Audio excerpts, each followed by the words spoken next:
Olá, bem-vindos. Essa é uma aula do curso de Farmacologia e Farmacoterapia dos transtornos afetivos, depressão, ansiedade, psicose e mania. Nesta aula, nós vamos falar especificamente dos transtornos relacionados à depressão.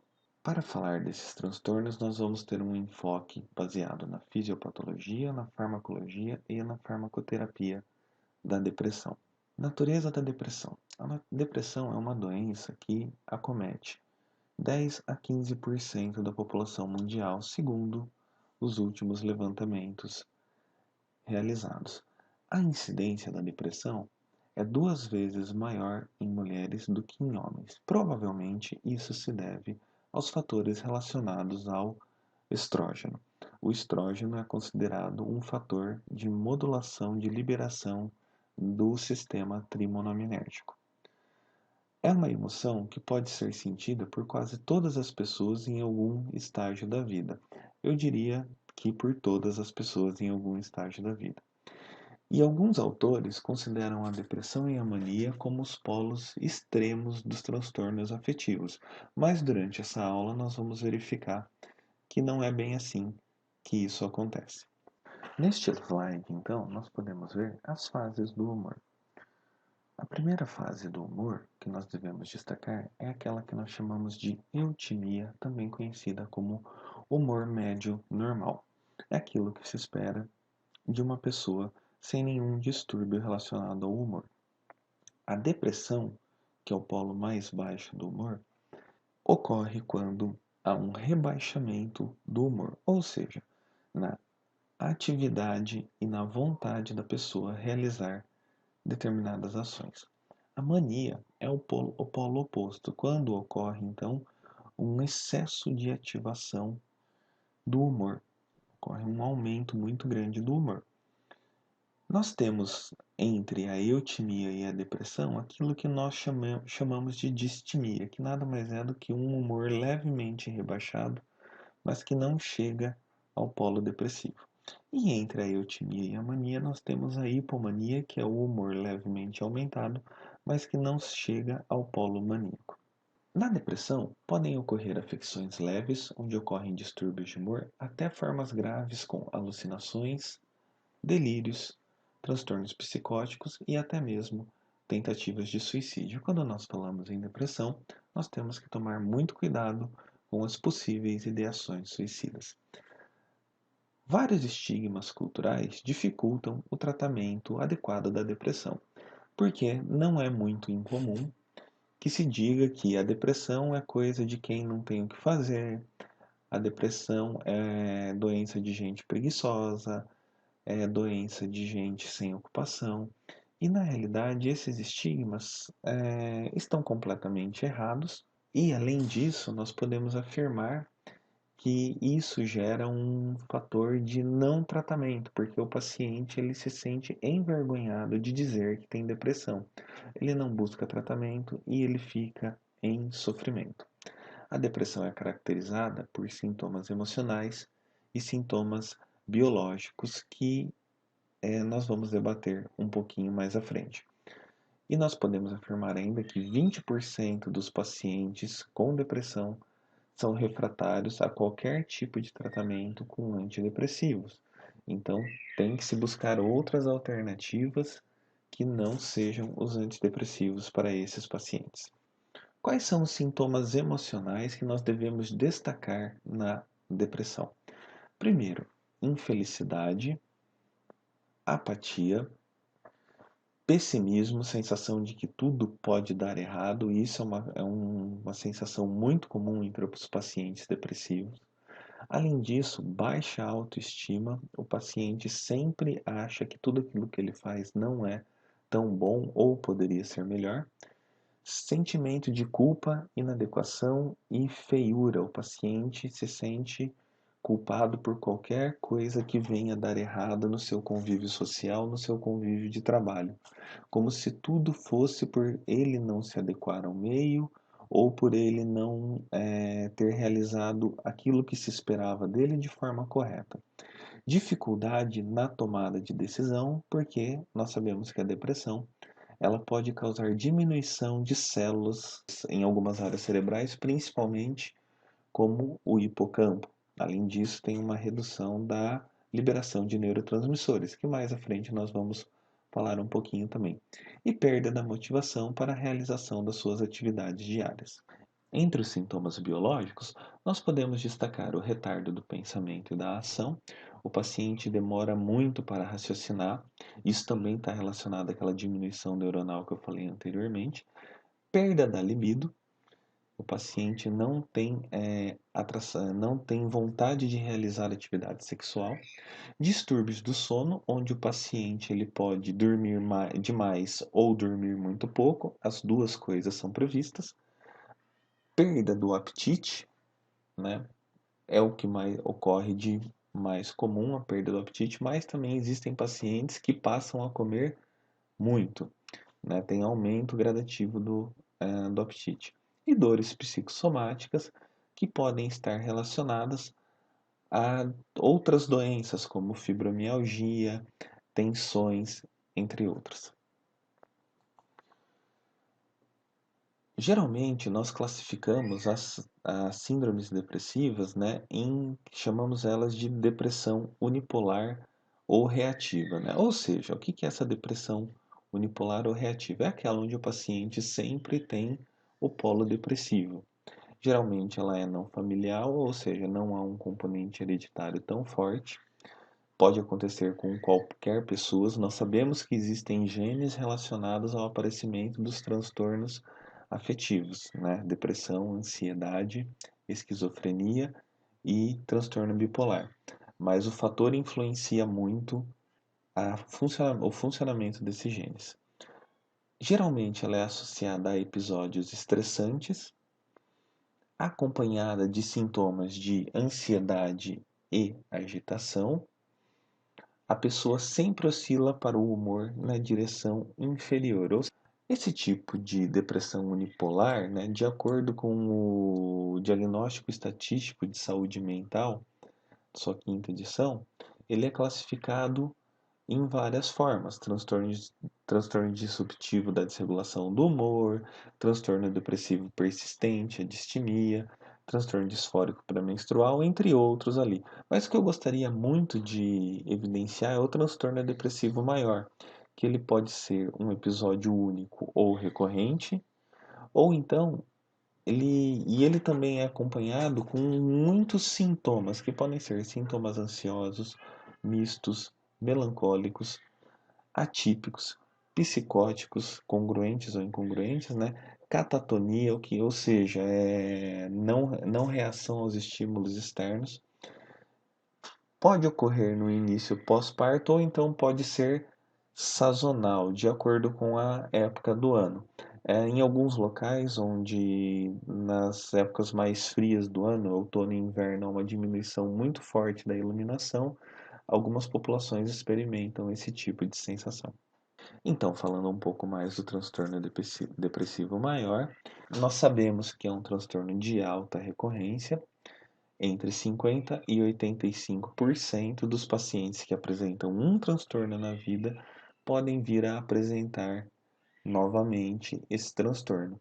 E isso acaba sendo um complicador no tratamento do transtorno depressivo maior. Por quê? Como a recorrência ela é alta, então o paciente ele vai ter mais vezes na vida. E nós sabemos que quanto mais episódios o paciente apresenta, maior a probabilidade dele apresentar novos episódios. Pacientes que já tiveram 3 episódios têm 90% de chances de ter um outro episódio. Quais fatores também estão relacionados à recorrência do transtorno depressivo maior? Além da história prévia de múltiplos episódios, idade precoce de início, ou seja, quanto antes o paciente teve um episódio identificado, maior a probabilidade dele ter outros na vida. Persistência dos sintomas distínicos após a recuperação de um episódio, ou seja, o paciente ele não conseguiu a remissão completa dos sintomas, ele continuou com alguns sintomas de humor irritado e tristeza e melancolia em nível muito baixo. Presença de um diagnóstico psiquiátrico adicional e sem presença de humor, e presença de um distúrbio físico crônico, como por exemplo a presença de doenças degenerativas como Parkinson, Alzheimer, ou presença, amputações, paraplegias, tetraplegias. Quais são os sintomas do transtorno depressivo maior e as respectivas áreas cerebrais possivelmente envolvidas, né, além dos possíveis neurotransmissores envolvidos? O primeiro sintoma que eu gostaria de destacar é um humor deprimido, que pode ser regulado pelos neurotransmissores serotonina, noradrenalina e dopamina. As áreas cerebrais envolvidas são a amígdala, córtex pré-frontal, ventromedial. A apatia e a perda de interesse são regulados principalmente pela noradrenalina e pela dopamina, no córtex pré-frontal, hipotálamo e núcleo do accumbens. As alterações no peso, para mais ou para menos, geralmente são reguladas por algumas áreas hipotalâmicas, pois o hipotálamo é o principal centro regulador da fome e do apetite, e o neurotransmissor que atua nessa área aparentemente é a serotonina. Os distúrbios do sono são regulados pelas áreas ativadoras do cérebro, como o hipotálamo, tálamo e prosencéfalo basal, e os principais neurotransmissores envolvidos são a serotonina, a noradrenalina e a dopamina. A agitação ou retardo psicomotor envolve uma área extracerebral, que é o cerebelo, e também alguns núcleos cerebrais, como o estriado, núcleo do accumbens e córtex pré-frontal, e os três neurotransmissores são envolvidos. A fadiga é regulada principalmente pela noradrenalina e dopamina. Ela ocorre no córtex pré-frontal, medula espinhal, hipotálamo, estriado e núcleo do accumbens. A sensação de culpa e de menor valia é regulada principalmente pela serotonina, no córtex pré-frontal ventromedial. As disfunções executivas são mediadas principalmente pela noradrenalina e dopamina.